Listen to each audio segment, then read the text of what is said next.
and gentlemen, welcome to my Week 6 NFL predictions. I am coming off of a horrible 6-8 record last week, bringing my season total to 46, 31, and 1. I am absolutely brutal so far. Luckily, this week appears to have a lot of blowout games, but knowing how this season's been going so far, it's actually going to be the exact opposite. However, before we hop into it, as always, we got a couple of plugs, so don't forget to use code WyattzWorld on G Fuel, Waggle, or Prize Picks. By using my codes on G Fuel or Waggle, you'll save a discount on any other awesome products, and by using it at sign up on Prize Picks, you're going to guarantee yourself to win a free $50 with your first $5 entry. But please always remember to play responsibly, and let's get into Week 6 predictions.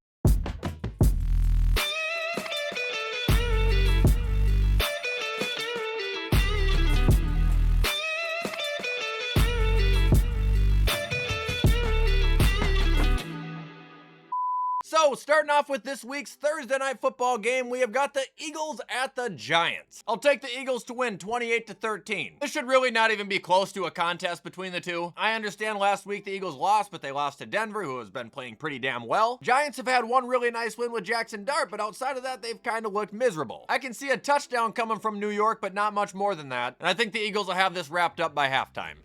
Now we got Sunday morning for a little tea and crumpets. We got the Denver Broncos at the New York Jets. I mean, is anybody expecting the Jets to win this game, honestly? With how the season's gone, I mean, anything is definitely possible, but I think this is probably like the surest loss of the week. I think Sean Payton and the Broncos are gonna roast these guys 33-17, with 14 of New York's points coming in the final 5 minutes of the game once again. Honestly, the Jets could win if they were just more aggressive on offense from the get-go. I know last week was kind of an exception. They were throwing a lot, but just play every single quarter of the game the same. Play it like you're down all the time if that's what you gotta do. Moving on to Sunday afternoon, now we have the Rams at the Ravens.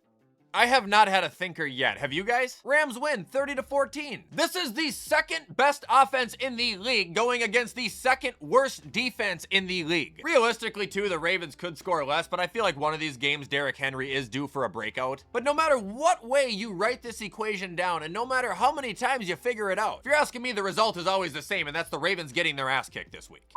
Now we've got the Cowboys at the Panthers. Woo! I think Carolina wins this game. I wasn't thinking it initially, but I'm starting to believe it, man. Dallas has the #1 offense in the league, but they also have the worst defense in the league. When it comes to Carolina, they can play. They can score points at will when they need to. Bryce has just got to get his dumbass play out of the way first. Also, Rico Dowdle, he's going to be looking for the revenge game of a lifetime. He's already put a warning out to Dallas. By the way, I think Chuba is questionable to play, but either way, Rico is going to get some touches after last week. I see this being a very, very high-scoring game, and I see the Panthers stunning the Cowboys, winning 33-30. Now we've got the Cardinals at the Colts. LOL. I will take the Colts to win this game 27-10. You guys know the Colts are the #1 seed in the AFC right now, too? Arizona, not only just hasn't been a good team, but I now am led to believe there is going to be a lot of tension in the locker room between the team and the coach. I just don't foresee it being a good week. Now we're moving on to the Seahawks at the Jaguars for what I believe is currently the game of the week. Shockingly for my decision here, I think I'm going to take Seattle by a field goal. I think it's going to be very close. But Seattle's offense, to me, it just looks way more in sync and it looks more deadly. Defense might be a little worrisome, but like I said, it comes back to the offense, the weapons, and Sam Darnold and the JSN connection. I think Seattle outscores them and therefore wins the game 27-24. Now we've got the Chargers at the Dolphins. I think this is harder than it should be to pick. On paper, the Chargers should win. I'm gonna pick the Chargers to win, but they're doing the Charger thing right now where they just suck. I'm gonna say they bounce back with a narrow win, 20-17. Again, only a field goal, just 3 points. So not only do I look for a Chargers win, but I look for another pathetic, miserable Mike McDaniel press conference of him stuttering for 30 seconds and getting a total of 6 words out. Well, we did, he's the only person in this earth that I've ever wanted to shut up without actually saying anything because he can't get the shit out of his mouth. By the way, this is also my dad's pick of the week. Hey, WyattzWorld junkies, it's the Fossil back with another pick. Hey, last week I picked Minnesota to beat Cleveland. It took the last 26 seconds of the game for them to do it, but they did, and they made a winner out of me. So I moved to 4-1 in the cameo picks. Incidentally, in my pick league, I only had 4 games right, and that was one of them, so it was a really rough week.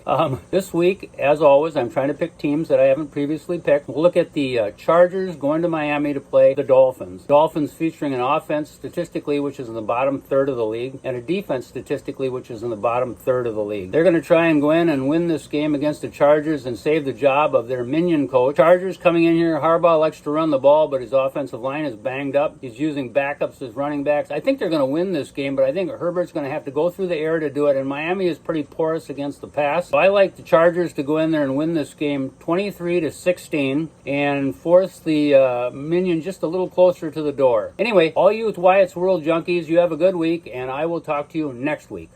Now we got the Browns at the Steelers. Take the Steelers to win 21-14. It'll be a gritty game, that's for sure. I just can't get myself to pick Cleveland. I mean, Dylan Gabriel, I do think he looks promising. I think if we saw anything about the offense last week with Dylan Gabriel in it, the tight ends are going to really start to wake up. Judkins is a good player. We know the Cleveland defense is good. But shockingly, the Steelers have been a pretty decent team this year as well, too. So I'm taking Pittsburgh, and I look for DK Metcalf to have another pretty big game. Now we've got the Patriots at the Saints. New Orleans, you want to make amends with me? You can do a pretty big favor for me right now. Beat them, please. Now, do I think that's going to happen? Absolutely not. I'm going to take the Patriots to win 28-19. That team has all the momentum in the world right now. I think they're all starting to understand just how far they can go, and I think that offense is starting to understand just how fucking good they are. Get those fumbles under control. Actually, well, don't. Keep fumbling. I want you to keep fumbling. But if you want to be a better team, like the best version of yourselves, keep the ball in your hands. Patriots win. Now we got the Titans at the Raiders.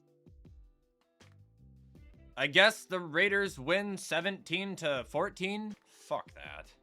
Now we're on to San Francisco at Tampa Bay. This is going to be another great game, at least in my head it will be. I'm taking Tampa Bay to win 30-27, and I am predicting yet another Baker Mayfield end of the game rally. Tampa Bay's offense is hurt a little bit, but that's okay when you have Egbuka just being the greatest receiver to ever grace the face of the fucking earth. As you can imagine, like I say every week, I am not expecting the opposing running back, meaning Christian McCaffrey, to really have a great day on the ground, although he will catch passes, he always does. 49ers offense will keep them in the game, but I think their defense is what's going to get worn down and end up losing it. Bucks are going to continue to roll and be one of the best teams in the NFL.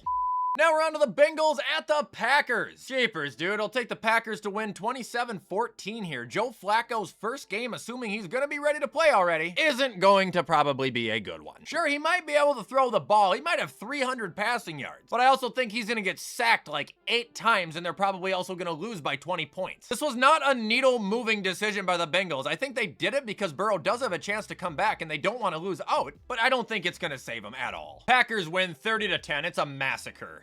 Now we got the Lions at the Chiefs. This one's at Arrowhead, so it's a little bit harder to predict, but I am going to take Detroit to win this 33-28. I think it'll be a shootout. I think it'll be an excellent game, but there's no mistaking it, man. The Chiefs just aren't the Chiefs right now. They don't look the same. Hard to imagine them going 2-4, but they're facing a team right now that, like I said yesterday, I think has a very deserving #1 spot. Probably have the highest octane offense out of anybody. I think Dan Campbell finds a way to jam that ball right down their throats.